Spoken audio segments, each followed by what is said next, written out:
time ago in ancient Japan, a boy named Kai who was rumored to be raised by the demons fled from the forest and was eventually found by Lord Asano. The man decided to adopt him as he sees great potential in the boy, and the Lord allowed him to live amongst the samurais even though it was a great taboo. Kai grew closer to the Lord's daughter, Mika, and eventually they began to love each other, but only showed their affections in secret. Soon, the boy grows up to be a very capable man who accompanies his lord on hunting expeditions. He advises the Lord's right-hand man, Oishi, to stay and trap their prey as he noticed something wrong with the creature. But the samurai refuses to listen to someone of such low ranking and orders the man to move ahead. Suddenly, a giant beast charges towards the people and knocks the Lord onto the floor. Oishi sees this and orders everyone to kill the monster right away. The creature goes on a rampage and destroys everything in sight, while the scouts chases after it closely behind. The man attacks the creature with arrows and tries to surround it, but nothing seems to work as the monster begins tossing the samurais like ragdolls, sending them flying off their horses. After causing the party tremendous damage, the creature tries to escape by running off into the forest, but a samurai named Yasuno chases after it as Kai follows them closely behind as well. The samurai tries to attack the monster using his sword, but gets knocked off his horse in the process. The giant creature turns around and sees the attacker on the floor and charges towards the man in fury. Kai sees this and runs towards the sword. He grabs the blade and stabs the heart of the monster using the creature's momentum, which eventually kills it as the monster crashes to the ground. Kai takes out the blade from the creature and offers it back to the samurai, but Yasuno is offended by the act, being saved by a half-breed who has no rank. Lord Asano arrives and sees the creature defeated, thinking that it was the samurai who slayed the beast. He gives Yasuno the honor of being his champion in the upcoming tournament and cheers in the name of their country, believing that fortune is on their side. As the men begin to leave, Oishi notices that Kai's hands are full of blood, suggesting that he's the true slayer of the beast. Kai also notices something strange as he sees a white fox with different eye colors and speculates that the attack may have been orchestrated by a higher power. It turns out that the men's speculations are correct as the fox begins transforming back into a witch who calls herself Mizuki and informs her lord Kira that Asano is still alive. Meanwhile, Lady Mika has grown up to be a beautiful woman, and she quickly goes to the returning party after hearing that there were injuries in the hunting expedition.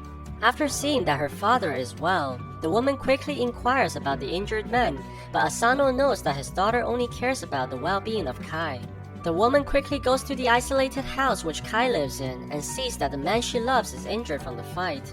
She tries to help Kai with his injuries, but the man thanks her and quickly tells her to go back to her father, as the woman cannot be seen with someone of such low rankings. At night, the shogun arrives at the province of Ako for the festival that's about to take place. Kai watches from afar and notices Mizuki amongst the concubines of Lord Kira and recognizes the color of her eyes, being the same as the fox he saw earlier. He immediately goes to Oishi's residence and warns the samurai about the witch who may endanger the lord's life. But the samurai ignores Kai's warnings just like before, as he doesn't respect the opinions of someone who was raised by the demons.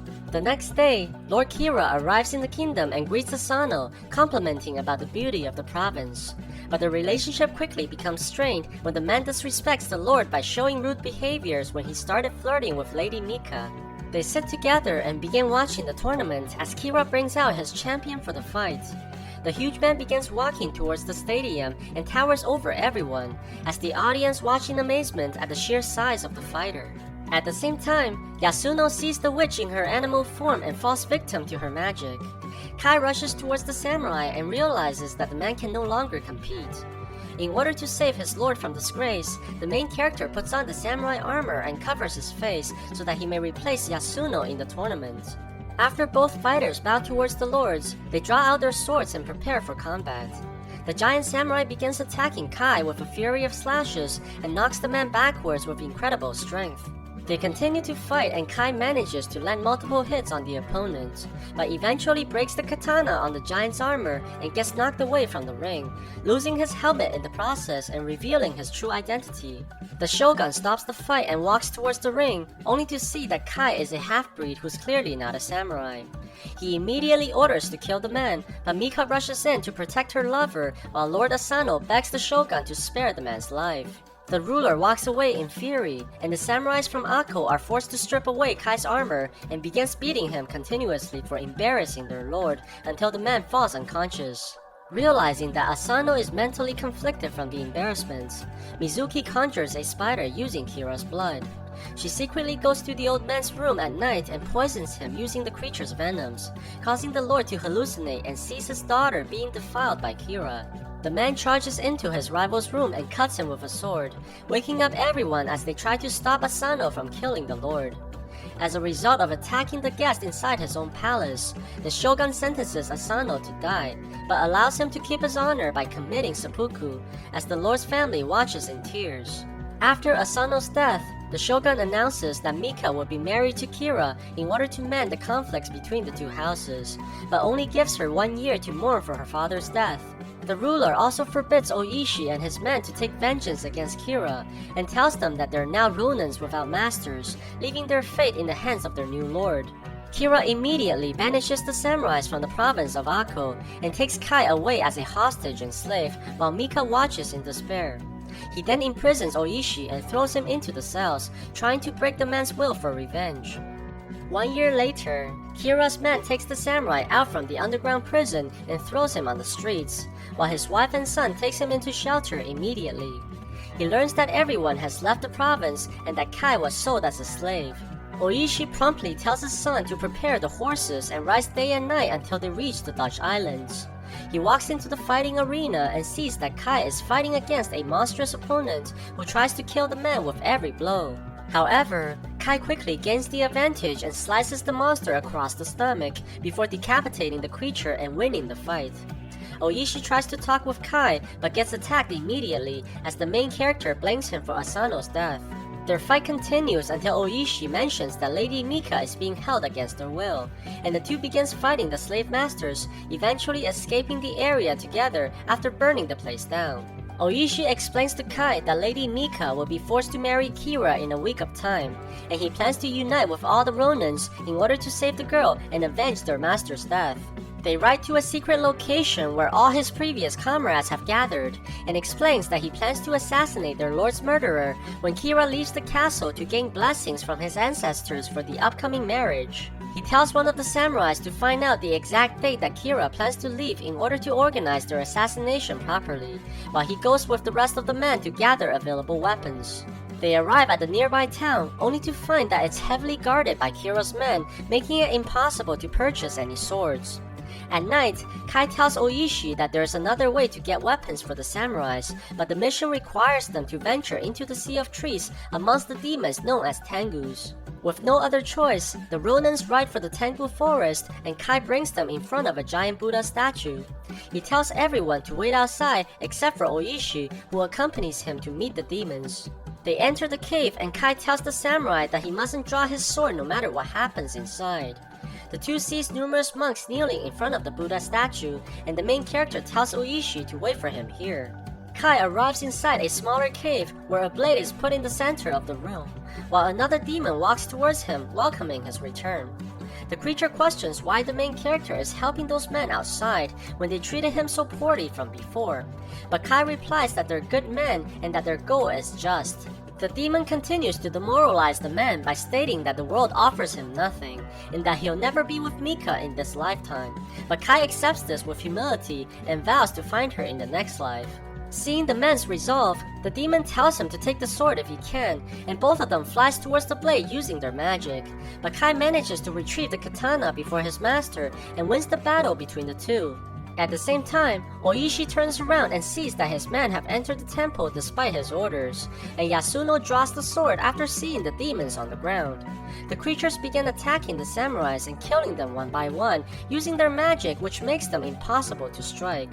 Oishi sees this and is tempted to draw his sword, but remembers what Kai has told him before and manages to restrain his actions until every one of the samurais are killed.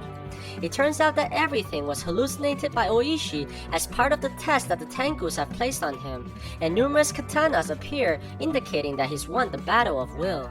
They leave the forest after taking their new weapons, and arrive at the farmhouse where the Ronins are hiding out. Oishi is notified by one of his samurais who found out that Kira is leaving for the shrines tonight, which prompts him to gather all his men in order to assassinate the Lord. They slowly approach the area filled with hay and sees the silhouette of their target in front of a shrine, only guarded by 2 men. The person turns around, and the samurai is shocked to see that it's the witch, who attacks them with fire and burns the entire area, surrounding them in flames. The men are ambushed by numerous arrows and killed one by one. The giant golem appears as well and butchers the Ronins as they run for their lives. The group goes back to the farmhouse in defeat, and Oishi questions hopelessly about what to do next, while Kai tries to reassure his comrade that not all is lost and that they still have the weapons and the element of surprise. The next morning, Kai sees a group of wedding performers heading towards Kira's castle and realizes the opportunity that's presented in front of them.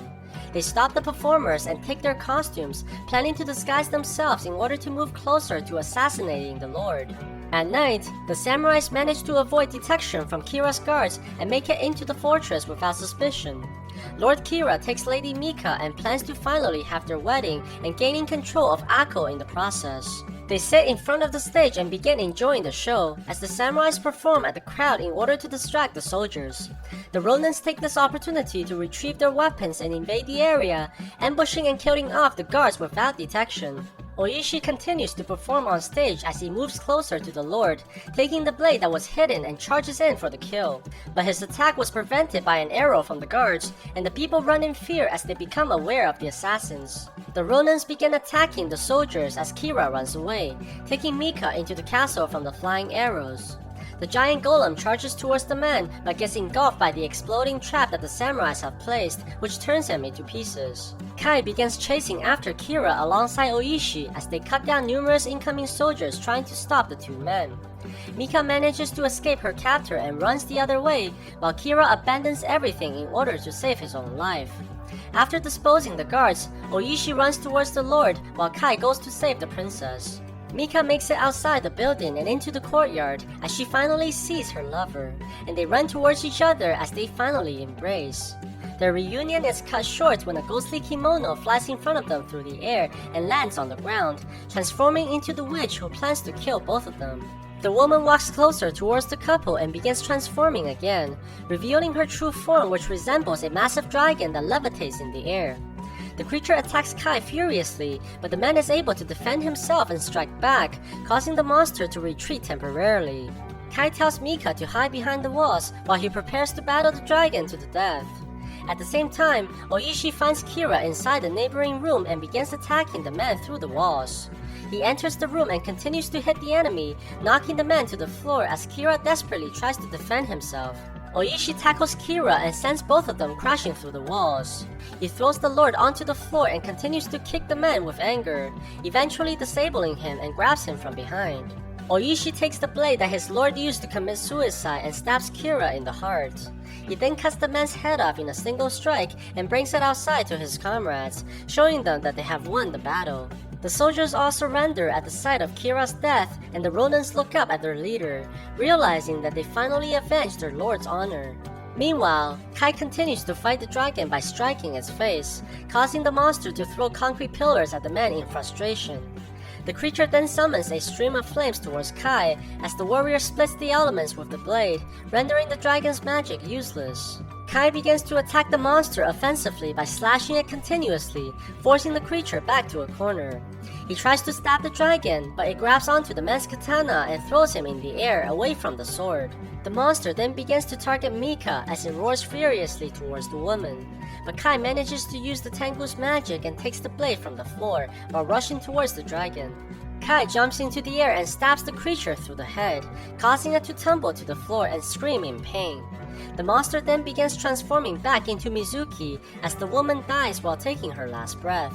The Ronins walk out of the castle as the enemy soldiers all kneel before them and lay down their weapons in submission. The samurais head back to Akko and they're finally able to honor their lord in front of his grave by offering the dagger that killed Kira as tribute.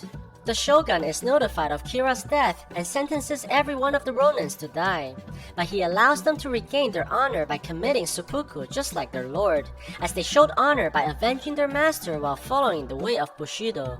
Mika watches in sadness as Kai and the other men prepare to go through the ritual, and cries knowing that she'll never see her lover anymore in this life. She stares on the bridge and looks into the distance, remembering Kai's promise to look for her in their next life together.